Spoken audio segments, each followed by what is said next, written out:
Então, muito bem-vinda. Obrigado por ter aceitado o convite. Eu estou animado para a nossa conversa. Primeiro, porque eu gosto muito de história. Segundo, porque eu soube que você é muito boa no tema.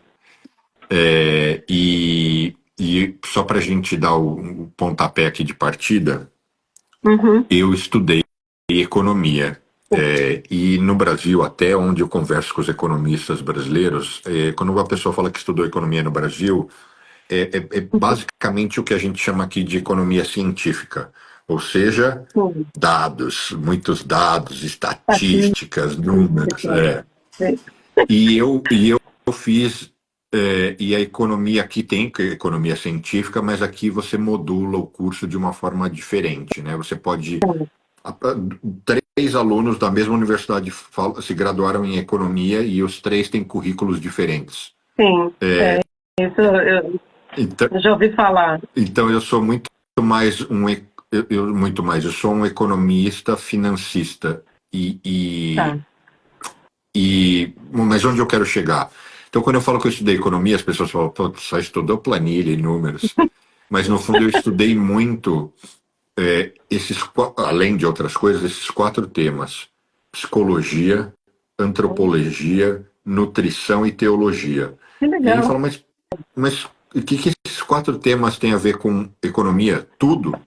Porque as pessoas começaram no modelo de troca para a sua subsistência. Então, eu produzia alface, você produzia, sei lá, eu produzia gado, você cabra. Então, era essa troca, era a troca para você ter coisas que você precisava. Isso tem a ver com antropologia, ou seja, na minha cabeça, não sei se essa comparação, você me dá bronca se eu estiver falando besteira, mas antropologia é história, né? Sim, sim. A história e a antropologia andam de mãos dadas o tempo todo, né? Não tem como largar. Então, por isso que eu falei, nossa, eu vou curtir esse papo. Agora, mas me fala, você é a estrela aqui, me fala de você, Inês. Então, Você sempre deu aula de história? Como foi sua carreira? Na verdade, não. Na verdade, eu me encontrei na história depois dos meus 4 filhos nascidos. E foi muito mais assim uma opção por desejo, por gosto, do que, não, vou fazer faculdade, né? Eu tinha trabalhado muito, comecei a trabalhar muito cedo, e por uma estranha coincidência, meu pai é economista, né? Foi economista, já falecido, era economista de planejamento, trabalhou muitos anos, e foi ele que me inspirou a ir para a história, porque ele sabia muito de antropologia, sabia muito de sociologia, e acabou me incentivando a ir para a história, que mais ou menos eu juntava as duas coisas que eu gostava, né? E uma das coisas que eu mais me encontrei dando aula foi exatamente o contato com a sociedade. Quer dizer, no momento em que eu fiz história, eu achava que eu iria para pesquisa, que eu me dava melhor, eu já tinha mais de 40 anos, falei, não, vou me engajar numa carreira acadêmica. Mas quis o destino me colocar dentro da sala de aula. E de lá eu não saí mais, né? Fiquei 18 anos na sala de aula, adoro a sala de aula, adoro os meus alunos, falo com um monte deles, mesmo depois de formado, até hoje, o que faz com que a minha paixão pela história tenha casado com a minha paixão pelas sociedades humanas, pelas pessoas. Então eu me sinto assim, muito à vontade dando aula, para dizer a verdade. Assim, me incentivo a estudar cada vez mais, a saber cada vez mais, mas é uma atividade que traz uma recompensa humana muito forte. E atualmente você dá aula onde? Atualmente eu estou dando aula só particular, principalmente para alunos estrangeiros, o que é mais engraçado. Que querem saber a história do Brasil, é isso? Então, alunos que eu dou aula até o ensino médio, né? Eu dei aula no ensino fundamental 2, daqui, que seria o intermediário, né, entre a educação infantil, primeira educação e a básica e a do ensino médio, mas do ensino médio principalmente, né? É onde eu me sinto mais à vontade. E os alunos estrangeiros que vivem no Brasil, a maioria deles orientais, ou mesmo de alemães, né, que tem bastante aqui em São Paulo, que buscam aula porque que chegaram aqui já no ensino médio e têm dificuldade com as matérias que são pertinentes só ao Brasil. Entendi. Que bacana. É legal, é muito legal. A gente tem contato com culturas diferentes, né? E agora, ignorância minha essa pergunta, mas eu realmente não sei. O professor de história, ele acaba que sabe a história de tudo ou ele acaba voltando, eu sei mais de Oriente Médio ou disso ou daquilo? Não, o curso de História, ele é, pelo menos no Brasil, ele é muito amplo, né? A gente tem história do mundo, história desde o começo, então daquilo que se determinou como o princípio da história, então a gente vai lá para a Antiguidade, vai buscar lá na Grécia Antiga, na filosofia, né? A origem do relato histórico, da documentação, da origem, de onde isso se torna uma realidade para as sociedades humanas, e se torna uma necessidade. Por que eu registro, né? O que eu vou registrar, o que deve ser guardado para a posteridade, para as próximas gerações. Então, a história, ela lida, por isso que eu falei que lida bastante com a antropologia, bastante com a sociologia e com a filosofia, porque a história nasce da necessidade de entender a evolução e o comportamento das sociedades humanas, né? Então, no Brasil é geral. Eu estudei todas, eu sou especialista na realidade em cultura e arte, né, nessa parte, a minha especialidade, mas a minha formação de historiadora é de história geral. Eu tenho uma formação completa da história do mundo. Então vamos começar de forma prática fazendo uma comparação com a melhor das intenções, né? Ok. Porque, na sua opinião, o Brasil, por sermos brasileiros, é lógico, tem uma história e em razão da sua história foi forjando uma cultura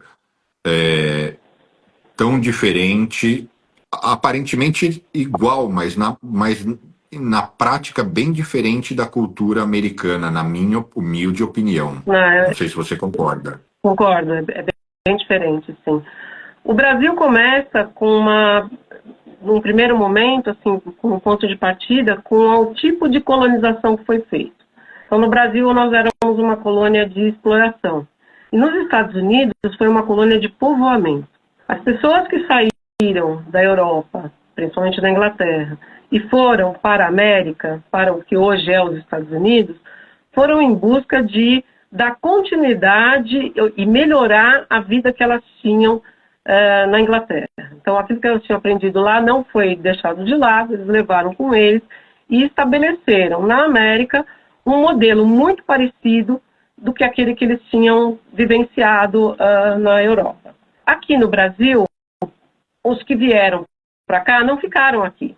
Então, na verdade, eles vieram explorar aquilo que poderia ser explorado neste continente, não tinham a intenção de montar cidades e fazer um modelo parecido, ou isso ou aquilo, e, portanto, as pessoas que efetivamente eram donas da terra aqui, muitas delas nunca pisaram aqui.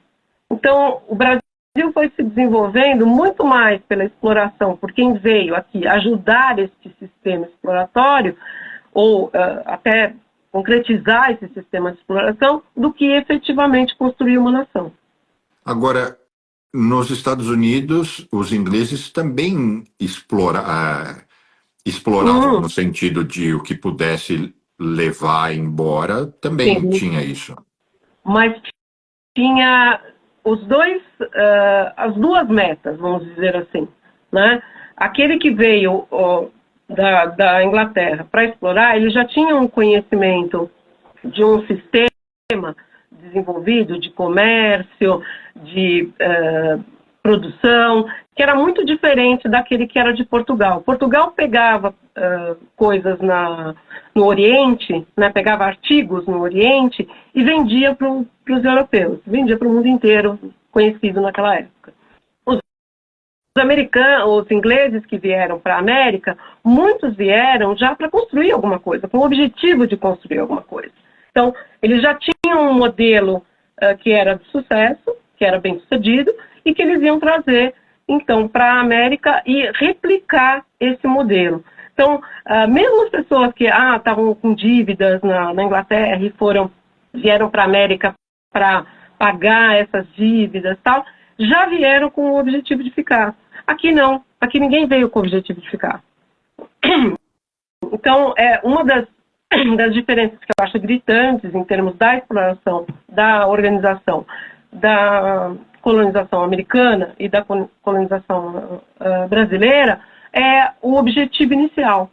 Isso defasou a colônia brasileira em pelo menos 2 séculos e meio. Né? Durante 2 séculos e meio, eles só tiraram coisas daqui. Ninguém fez nada efetivo para ficar aqui. Né? E isso é bastante, isso muda. Então veio toda aquela carga, né, de exploração que só se montou para explorar. Na América você tinha as duas realidades. Né? Nos Estados Unidos você tinha as duas realidades. Brasil e Estados Unidos foram colonizados na mesma, descobertos e colonizados mais ou menos na mesma época? Não. O que eu quero dizer é, esses 250 anos, a gente saiu do ponto zero mais ou menos igual aos Estados Unidos, ou a gente também já foi colonizado depois? Não, já foi colonizado depois, porque os Estados Unidos, a chegada do Colombo na América do Norte é no século XV, a chegada aqui no Brasil dos portugueses é em 1500, então já é século XVI, né? Embora fosse o finalzinho do século XV. E na América, nos Estados Unidos, a chegada é no final do XVI e início do XVII. Então, já tem 100 anos aí de diferença da permanência e da exploração do Brasil quando se efetivamente começam as 13 colônias nos Estados Unidos. Então, esse interim, esse meio tempo, os portugueses continuavam fazendo aquilo que sempre fizeram, que era tirar produtos de outros lugares e comercializar na Europa. Né? Isso vai ser uma forma de organização política e social em Portugal que permaneceu por muito tempo. Então, a produção portuguesa era praticamente irrisória, era de subsistência, mas o comércio que eles faziam era muito rico e vinha de muitos lugares, né, do Oriente principalmente. Isso vai se complicar quando você fecha aí com as guerras de reconquista, né, que vai se fechar aí o Mediterrâneo para os portugueses, isso vai ser um inferno.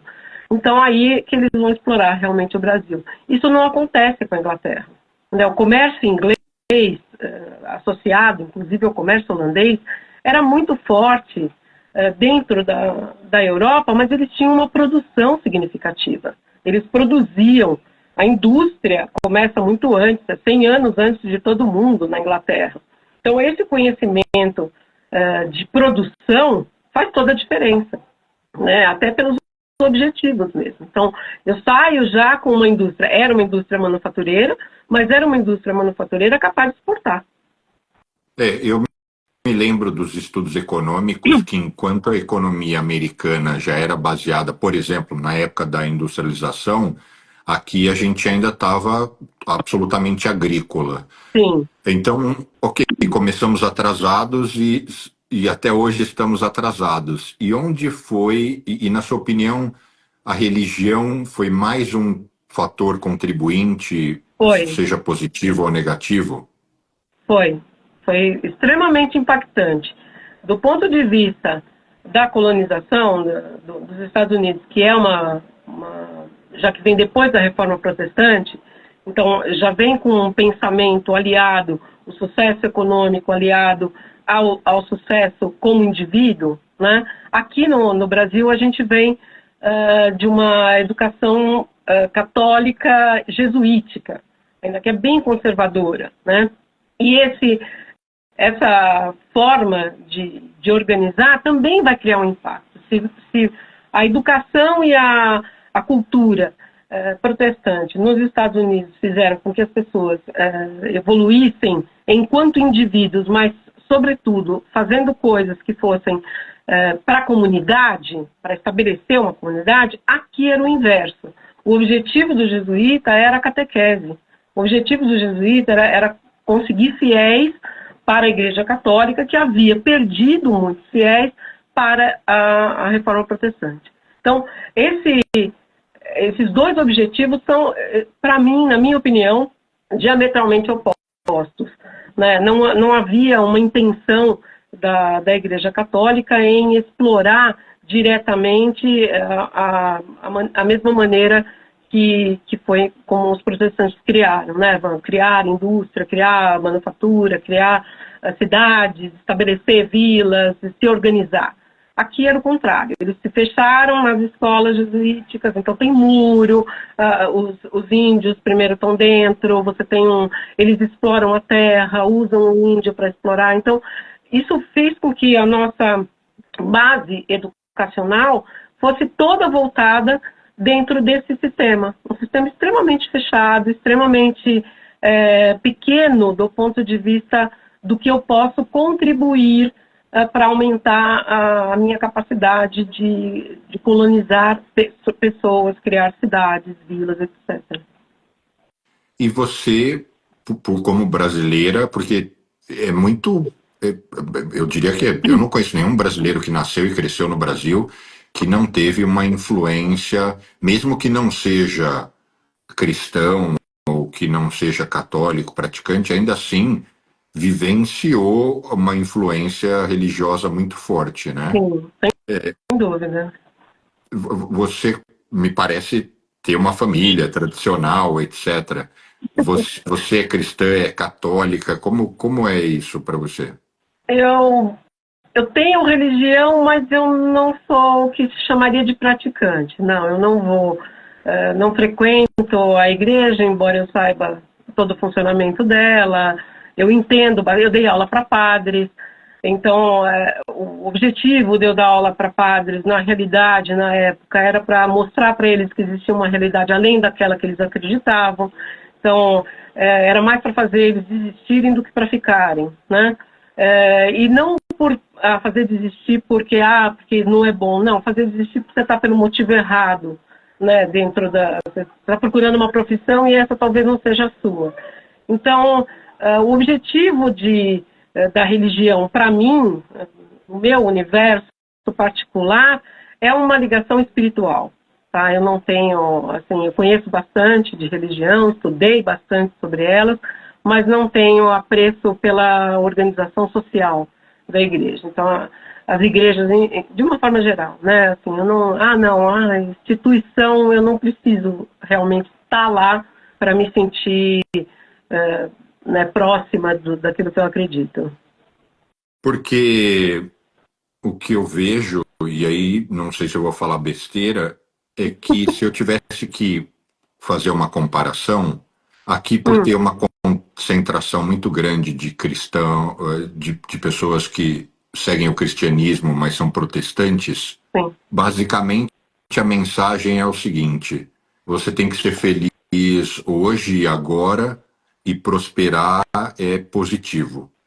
E de uma forma, não vou dizer extremista, mas talvez bem enfática, o cristianismo, o catolicismo é quase como prosperar é pecado e você tem que... Eu não lembro como é que é a expressão certa, mas é quase como assim, você tem que pelejar aqui e você vai ser feliz na morte, porque você vai para o céu. Na outra. Isso. A recompensa fica para a próxima. Isso foi vencido um pouco, né, depois do Concílio de Trento, muito por causa do Lutero e do Calvino. A culpa é muito forte dentro da Igreja Católica, então você se sentir culpado é uma coisa que foi muito passado para todas as gerações, de uma forma geral, mas eu vejo que a Igreja, e principalmente agora com o último Papa, com o Papa Francisco, já está abandonando um pouco essa máxima de que a recompensa vem só depois que você morrer, na próxima vida, né, na eternidade. O fato é que a igreja tem dois grandes movimentos dentro dela. Um que eu acho que eu não vejo com bons olhos, que é muito carismático, que é uma volta, que é um retrocesso aí algumas alguns pensamentos muito radicais, e outro do próprio Papa, que é uma coisa de você começar a enxergar a sociedade como ela realmente é. Então, a gente tem que fazer as coisas agora, porque este é o momento de fazer. Quando você tem possibilidade de realizar, que você deve realizar, né? E aquilo dentro daquilo que a igreja acha que é o mais importante. Então, se é ajudar o próximo, se é trabalhar, é trabalhando, se você tem que conquistar objetivos que envolvam outras pessoas, ótimo, se for sozinho, ótimo também. Então, evoluiu nesse sentido o pensamento. Mas ainda existe, né, principalmente por causa dos movimentos neopentecostais e tal, que acaba criando uma resistência para um retorno que eu acho temeroso, que é a gente voltar para a Idade Média. Isso é uma coisa tenebrosa. Acho que a igreja nunca foi tão infeliz como foi na Idade Média, né? Então, eu não compactuo com esse tipo de ideia ou comportamento. E aonde você acha que isso atrapalhou ou atrapalha no Brasil? Porque eu tenho uma opinião muito forte sobre isso. Eu acho que atrapalhou muito na educação, de uma certa forma, porque a educação no Brasil começou através da igreja, né? As escolas todas eram escolas católicas, as universidades eram universidades ligadas à igreja católica. E eu acho que isso criou alguns obstáculos para a organização social da educação no Brasil, né? A gente ainda está muito preso a um conceito que junta as duas coisas, né? Que obrigatoriamente junta as duas coisas. Eu não acho que deva ser obrigatório. O Estado tentou resolver isso no início da República, então se tornou um Estado laico, e o ensino religioso passou a ser opcional. Isso foi um avanço bastante contundente, na minha opinião. E eu acho importante separar as duas coisas, né? Até por conta da equidade, por conta de você conviver com os diferentes, de você entender as pessoas através daquilo que ela tem para te oferecer e não ficar julgando as pessoas, né? Ah, esse fulano é por causa disso, esse é por causa daquilo. E aí criar uma série de preconceitos que eu considero bastante perigosos, né? E nesse sentido até que a gente vai bem, né? Eu sinto o Brasil um ambiente bem tolerante a esse tipo de diversidade. Sim, eu acho importante, até porque as políticas educacionais e as políticas públicas que são adotadas são no sentido da convivência, né? Então não importa qual... Até porque a gente tem uma quantidade de estrangeiros no Brasil que é extraordinária, e de todas as culturas diferentes, muito diferentes da nossa, né? Mas o Brasil é um país que aceitou muito, muito fácil o estrangeiro, né? Absorveu muito a cultura estrangeira. Então, esse universo até de você estar aceitando a cultura do outro para complementar a nossa, para estabelecer uma melhoria daquilo que a gente acreditava, do que a gente vinha fazendo, o brasileiro tem uma facilidade em fazer isso. E eu acho isso muito importante. É uma característica bastante particular do brasileiro, mas que eu acho que vai na direção de estabelecer uma convivência saudável, uma convivência não só pacífica, mas saudável, né, do ponto de vista de vamos evoluir todos juntos, né, com o conhecimento de todo mundo. Aqui na prática, o que eu sinto é que os grupos são segregados, assim. Tá.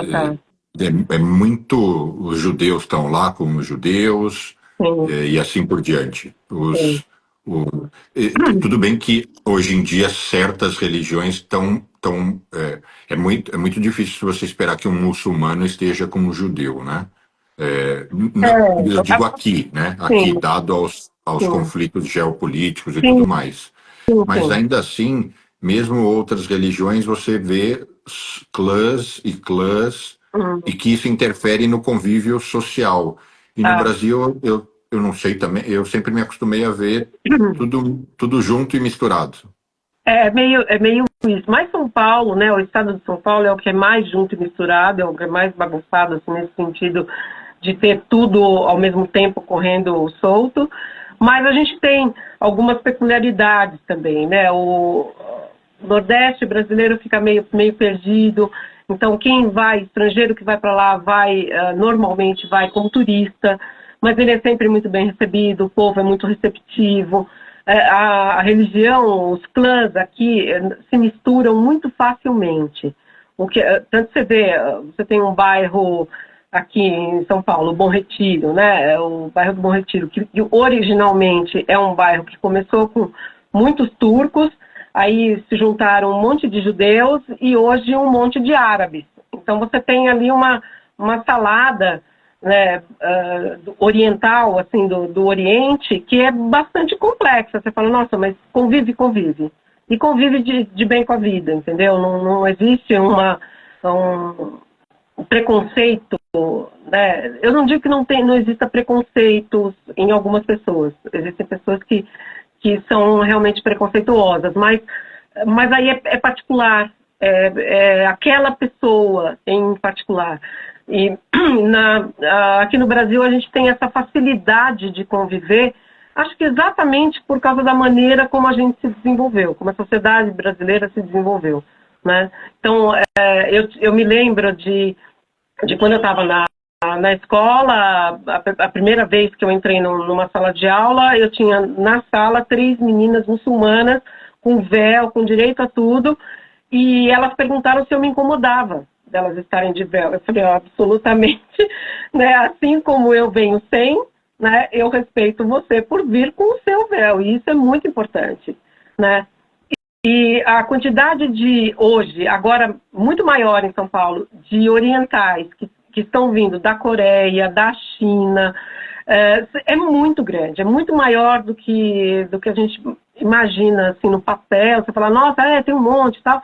A maior colônia japonesa fora do Japão está em São Paulo, no bairro da Liberdade, aqui do lado de onde eu moro, né? E se mantenha o aparato cultural deles muito mais como algo que agrega a cidade de São Paulo do que algo que eu deva segregar, tá? É muito mais interessante, eu vou na Liberdade porque é muito legal a cultura deles, a comida é diferente, a roupa é diferente, eles falam diferente, e é interessante, né? Eu dei aula para 4 alunos coreanos que não falavam uma palavra de português, estavam no 2º ano do ensino médio, tinham 16 anos, né?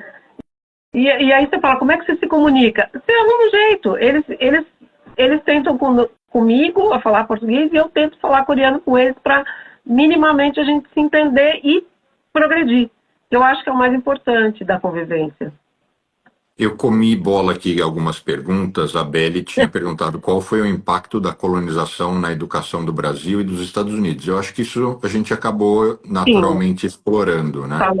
Sim. Aí é verdade que os americanos não são receptíveis como os brasileiros? Eu quero ouvir a sua opinião, professora, mas eu diria que não. Os americanos... É que como os Estados Unidos, assim como o Brasil, é um país muito grande. Então, pessoas que moram em grandes cidades, que têm uma cultura mais diversa, elas são mais receptivas. E talvez pessoas que estão no interior do interior do interior não vou dizer que não são receptivas, elas estão menos acostumadas. Mas acho que isso é natural. E eu vejo um outro fator, que eu acho que talvez a pergunta dela tenha vindo em relação a isso. Tem muito brasileiro que fala que é discriminado, né? Mas na minha opinião não é porque ele é brasileiro, é porque ele tem um comportamento ruim. Então, aí esquece nacionalidade. Com certeza na sua rua tem algum vizinho que é um baderneiro, que está sempre arrumando confusão, e é um cara que você não gosta. Então, assim, não é porque é brasileiro ou americano. E, infelizmente, uma boa parte... Primeiro, a nossa cultura é a cultura que anda um pouco fora das regras, não sei bem como definir isso, e, infelizmente, boa parte dos brasileiros que migrou para cá nas últimas décadas, isso vem mudando. Eram pessoas pouco escolarizadas, pouca educação. Então, aí que eu acho que tem um contraste a mais. Não sei o que você acha, professor. está mudando muito o perfil do brasileiro que sai do Brasil para trabalhar ou para viver em outros países por uma série de questões, né? Principalmente questões econômicas. Mas o que mudou, eu acho que nas últimas, pelo menos 3 décadas para cá, é o fato de abrir um leque de possibilidades para estudar em outros países que não existia, por exemplo, na época que eu estava no ensino médio. Ninguém aventava na década de 70 eu vou fazer intercâmbio. Isso não existia. Eram pessoas muito, muito, muito ricas que tinham essa possibilidade. Eram pessoas de uma classe social muito diferente e aí num ambiente muito restrito. Hoje, nas últimas 3 décadas, pelo menos, 2, 3 décadas, você tem escolas bilíngues, escolas que já têm uma relação aqui e lá, né? Ou pode ser aqui nos Estados Unidos, aqui na Europa, em países europeus, que abriu um outro caminho. Não eu vou para os Estados Unidos tentar a sorte, como era muito comum. E aí, sim, eu acho que chegava, inclusive, a atrapalhar o desenvolvimento da pessoa enquanto indivíduo e do lugar onde ele estava, porque ele não se encaixava e aí se sentia discriminado. Quando você vai para usufruir das mesmas possibilidades, eu acho que aí para mim já está claro que existe uma inclusão. Né? Quando você aceita o aluno estrangeiro, quando você propõe o intercâmbio, quando você abre, né, as suas instituições de ensino para receber estudantes, você já criou um caminho diferente daquele do passado. Né? Eu vou tentar a minha sorte, vou fazer a América, né? Vou realizar meu sonho, alguma coisa desse nível. E que era muito vago, né? E até por isso acabava muita gente se perdendo no caminho, muita gente, né, se atrapalhando e caindo em coisas que não chegavam nem perto do sonho. Mas quando você vai para estudar, eu tenho um sobrinho, uma prima que mora nos Estados Unidos, que foram para estudar e não voltaram, né?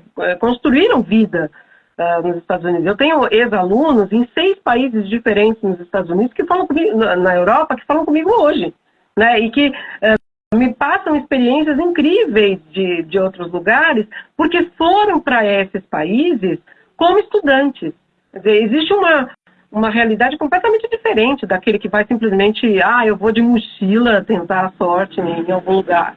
Né? Na realidade, esse tipo de pessoa acabou quebrando a cara, ou ele é muito especial e consegue se organizar e consegue se estabelecer.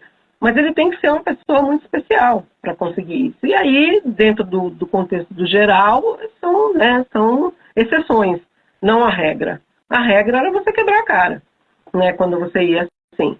E aí eu acho que cria esse obstáculo, né, cria essa resistência.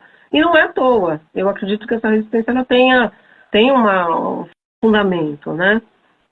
E a gente vem nós, no Brasil, a gente segue perpetuando traços da nossa história que não foram e não são positivos, ou a gente vem conseguindo corrigi-los? Entende o que eu quero dizer? Se a gente tem essa influência religiosa, que em algum ponto não é bom, ela persiste. Se a gente tem essa ideia de que, enfim, algumas características que eu vejo que culturalmente atrapalham. A gente vem perpetuando isso ou não? Não, a gente foi abandonando isso e agora acho que mais do que nunca vem abandonando de uma forma bastante enfática os nossos ranços colonizadores, né? Até no sentido de evoluir do ponto de vista acadêmico, a gente abandonou aquela coisa de eu sou formada, portanto eu sou melhor que os outros. Isso graças a Deus acabou, né? Ainda bem que nós evoluímos desse universo, mas assim, a gente começou a dar mais valor também para aquilo que a gente mesmo consegue desenvolver. Então, a educação no Brasil, embora ela ainda deixe muito a desejar no sentido de amplitude, de poder abarcar mais pessoas, ela é extremamente inclusiva. Né? É uma educação extremamente democrática. Eu tenho universidades hoje para todos os poderes aquisitivos, né? E eu faço questão de que as pessoas cheguem à universidade. Então, a educação básica ser obrigatória e estar sendo oferecida para toda a sociedade é um ponto de partida muito importante, mas isso tem 30 anos. Né? Então, esses últimos 30 anos, eu acho que foram decisivos para mudar a cabeça dessa geração que hoje entra no mercado de trabalho já pensando em prosperar, que não era o da minha geração, por exemplo. A minha geração era plano de carreira. Né? Você fazia plano de carreira, você vai subir se você conseguir subir, né? Se te derem oportunidade. Eu deixei de subir na empresa que eu trabalhei 10 anos em empresa de aviação. E evolui muito dentro da empresa, mesmo sem formação acadêmica. Quando eu cheguei num ponto, chegaram para mim, era para eu ser promovida, e falaram, não, você não pode ser promovida, você é mulher. Eu falei, oi. Então, isso está sendo hoje muito questionado, já não se fala mais disso, né? Isso se tornou um problema social grave que foi denunciado e que foi abarcado pelas políticas públicas. Então, a gente está sim, estamos no caminho, não chegamos lá ainda, tem um bom caminho para a gente traçar, mas está evoluindo, está indo para uma direção que eu diria mais próxima daquilo que o americano entende como, aí o estadunidense, né, entende como uma lógica social, que para a gente teve que construir essa lógica social. O americano estadunidense, ele já trouxe essa lógica meio pronta e só evoluiu em cima dela, né? Que é a questão de você estar totalmente ligado àquilo que você é, com aquilo que você estuda, com aquilo que você faz, com aquilo que você quer. E quão atrasado nós estamos, se é que pode usar essa definição? Eu acho que ainda falta. O Brasil é um país de muitos países dentro, né? Quando a gente olha São Paulo, eu sou privilegiada porque eu moro em São Paulo desde que nasci, e São Paulo é um estado muito rico, eu moro numa cidade muito rica, numa cidade muito abastada do ponto de vista de todos os setores. Então a gente tem muita indústria, tem muito comércio, tem muita universidade, mas é uma exceção dentro do país. Né? A gente tem cidades muito prósperas, mas a gente tem um contingente nacional muito longe dessa realidade e que carece dessa realidade. Então, falta unidade. O que eu vejo no modelo americano, político americano, que é essa federação onde os estados são autônomos em relação ao governo federal e que cada estado, então, produz e se organiza em si. No Brasil, isso não acontece. Tanto que a gente tem o poder totalmente centralizado, a educação centralizada no Ministério da Cultura, da Educação e Cultura. Isso é muito complicado, porque o que eu preciso aqui em São Paulo é completamente diferente do que acontece no Piauí. Então, o povo do Piauí carece de N outras coisas que a gente em São Paulo já passou há muito tempo e já não faz mais. Né? As escolas que são formadas em estados pobres, elas é um contraste gritante. Então, você tem aluno de 30, 40, 3, 12 anos na mesma sala para alfabetizar. E isso é terrível, né? Do ponto de vista prático e pragmático, é um abismo entre as cidades que estão desenvolvidas e as que não estão. E eu acho isso muito complexo, porque a gente acaba tendo o desenvolvimento, ele fica meio patinando por conta de você estar sempre tendo que socorrer estados com problemas mais graves do ponto de vista da violência, da infraestrutura, que já devia ter sido resolvido e que não é. Né? Então, eu acho que esse é o nosso atraso do ponto de vista da organização do país para um desenvolvimento do país inteiro, né? E não dos fragmentos que acabaram se desenvolvendo por contingências da própria história do desenvolvimento de cada lugar, mas outros que ficaram relegados ao ostracismo. Você gosta ou reconhece valor naquela pesquisa que é feita que chama PISA? Reconheço, é bem feita. É, porque a minha pergunta seria, se você pudesse recomendar para algum casal que tem liberdade para se deslocar para qualquer lugar do mundo e que vai ter um filho, onde você Hum. diria, olha, esses lugares têm um ensino sensacional, vá para lá? Olha, eu sei que a Finlândia, no ranking, é a melhor educação do mundo. Eu não iria para a Finlândia, sinceramente, até pela maneira como é a situação finlandesa, né?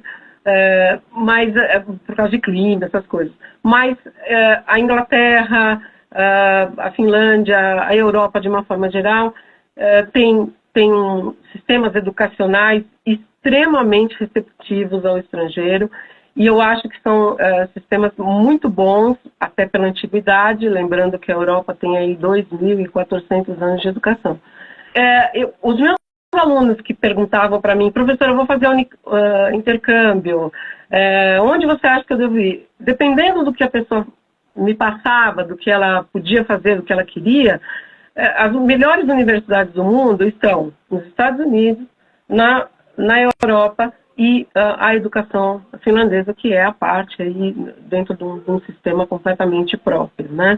Então, eu acho que quem quer ter um filho, ele precisa primeiro entender quanto da educação formal vai ser importante para a evolução desse filho. Então, todos os meus filhos fizeram universidade, todos eles estudaram aqui em São Paulo, todos eles hoje trabalham. Minha filha não mora no Brasil, ela mora na Argentina. E todos eles exercem as profissões, né? Eu acho que isso era o mais importante que eu queria passar para eles. Olha, você vai procurar aquilo que efetivamente pode te realizar enquanto pessoa, enquanto profissional, e que você possa contribuir com a sociedade, né? Então, quando eu penso em mandar alguém para algum lugar, eu acho que o aluno meu que fala assim, eu quero estudar numa universidade que seja ponta em direito. Fala, olha, Harvard, sem dúvida nenhuma, é uma das melhores faculdades de direito do mundo. Mas você tem que entender que essa faculdade de direito vai estudar o direito americano, né? E se você for para outros lugares, você vai ter que se adaptar ao direito de cada lugar. Você vai mexer com leis, né? Cada país tem o seu conjunto de leis. Quando você abre essa porta, o aluno sabe se localizar, a pessoa sabe se localizar. Então, eu acho mais importante eu conhecer o filho do que eu conhecer os pais. Sim, mas imaginando ainda que os filhos nem nasceram, né? Mas como uma escolha de linha, de vida. Eu acho. É que assim, eu sou tendencioso, porque por eu morar aqui, eu acho que aqui é a melhor média, no sentido de você conciliar a oportunidade, economia próspera, aceitação do estrangeiro, possibilidade de crescimento. Mas se fosse falar só do ensino básico, eu diria certamente os países nórdicos, né? Sim, No meu pouco conhecimento. Sem dúvida nenhuma. Mas passando disso, faculdade, sem dúvida nenhuma, eu acho que pesa a língua, né? Acho que você teria que estudar, a pessoa teria que estudar numa universidade ou americana ou inglesa ou britânica por causa da língua. Sim, sem dúvida nenhuma. Eu tenho uma ex-aluna que mora em Luxemburgo e que, para desespero dela, são 4 línguas no país, né? É o inglês, o francês, o luxemburguês e o alemão.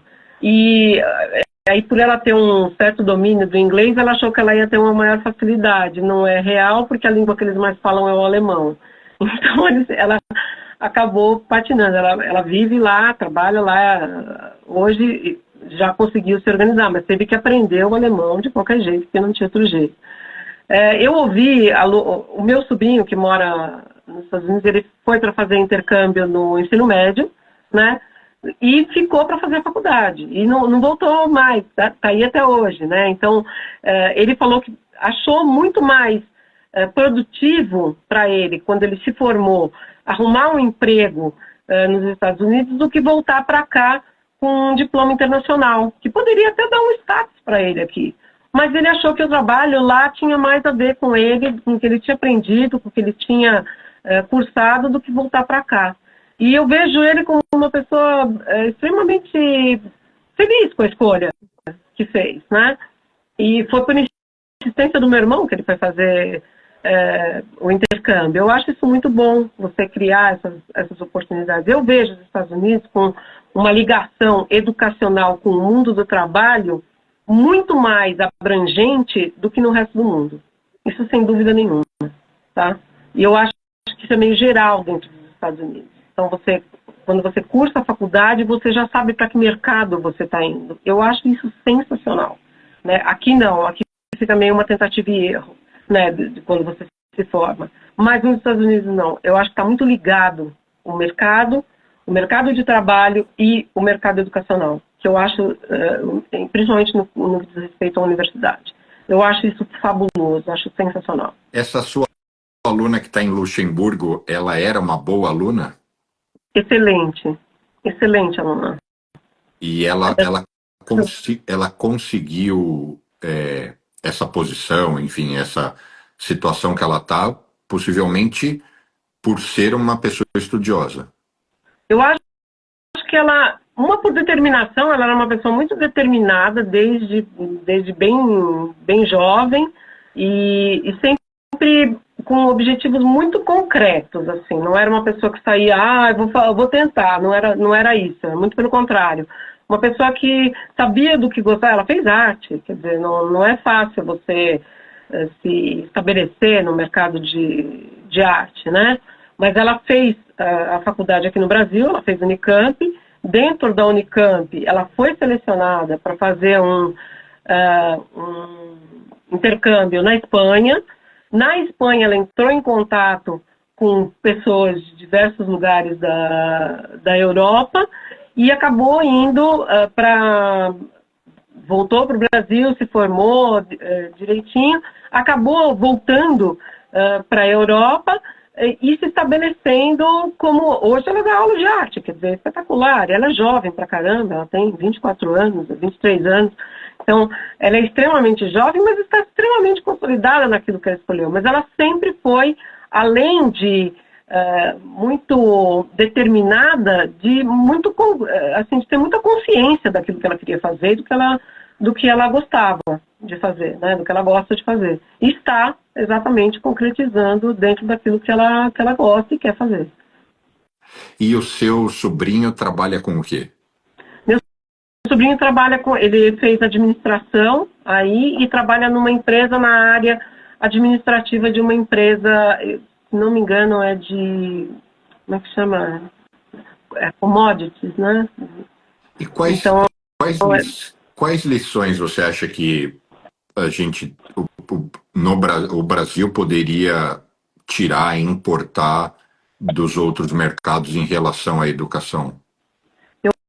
Eu acho que a educação, principalmente dos Estados Unidos, ela ser centrada pela realidade de cada estado, isso para mim é extraordinário. A gente deveria pensar nisso como uma federação, né, já que nós somos também uma república federativa, mas já não é assim em algum grau? Porque, por exemplo, o Ceará, eu não sei se eu estou falando besteira, mas eu li outro dia que, por exemplo, a educação no Ceará está muito à frente de outras regiões, que está indo muito bem.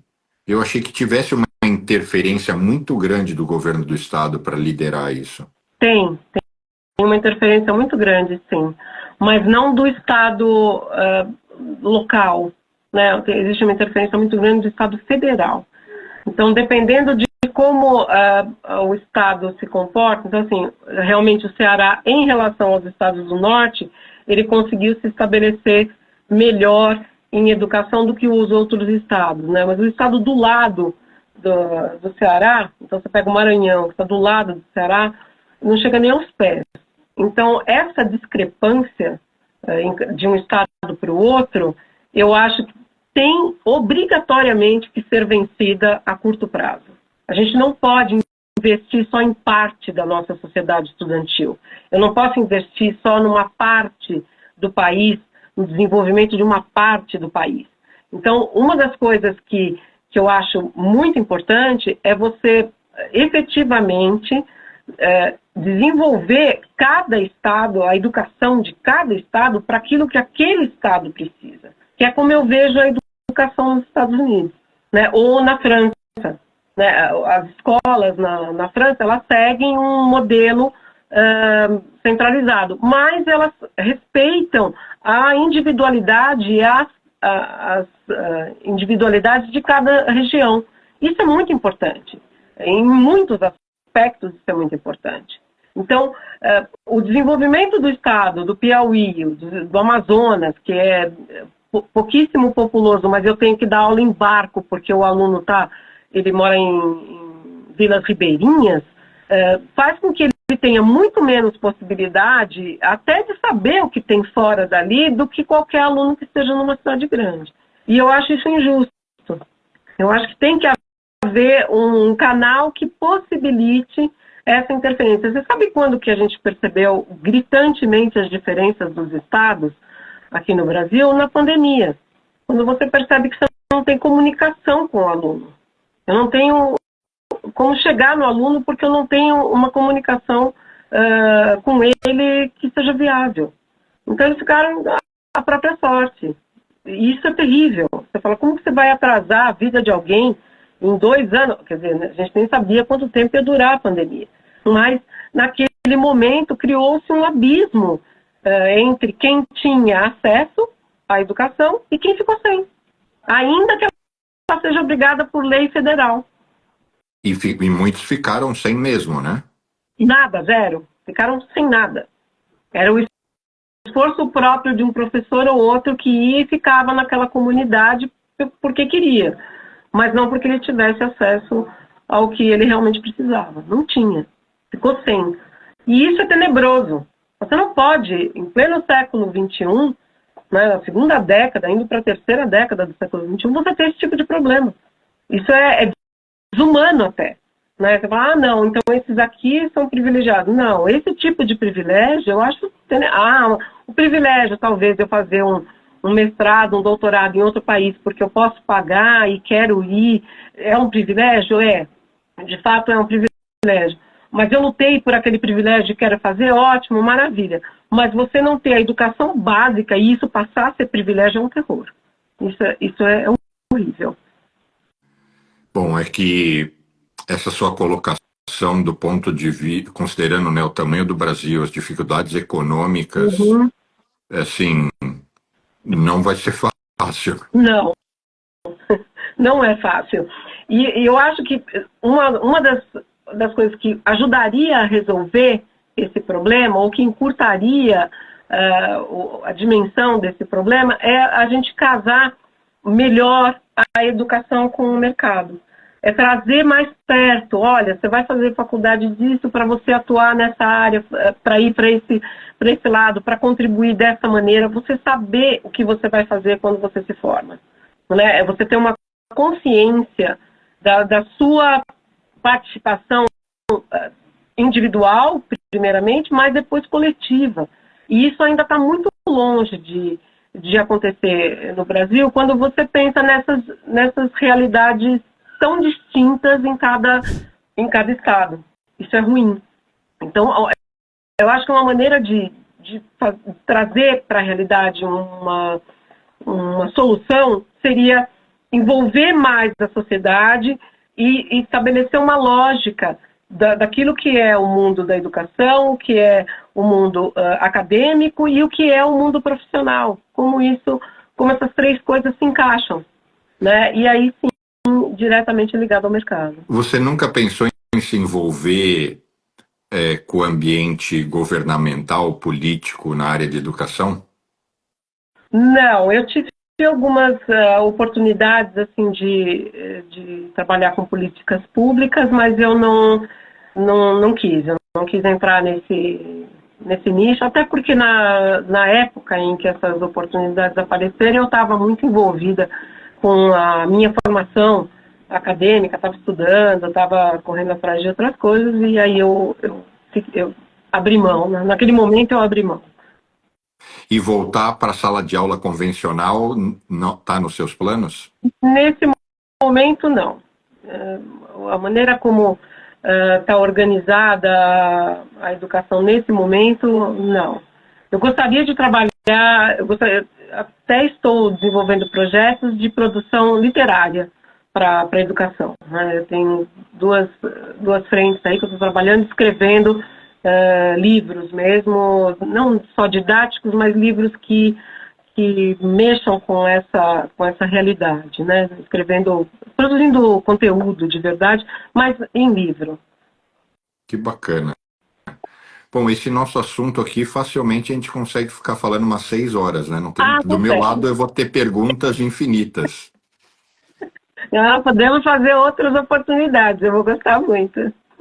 E eu queria deixar as portas abertas, agradecer muito, mas qualquer dia que você queira propor um novo assunto e vamos explorar alguma outra frente, vai ser um prazer te receber. Eu sempre vou gostar de explorar essas variações aí do universo da história e da educação. Muito obrigada, eu fico muito feliz. Gostei muito de conhecer você também e foi um papo muito produtivo para mim também. Então, maravilha. Inês, muitíssimo obrigado. Espero que a gente se reencontre em breve. Agradecer também todo mundo que nos acompanhou e assistiu e desejar sucesso aí nas suas empreitadas. Muito obrigada para você também. Desejo muito sucesso sempre. Obrigada pela oportunidade. Sou muito grata. Beijo a todos. Até semana que vem. Até.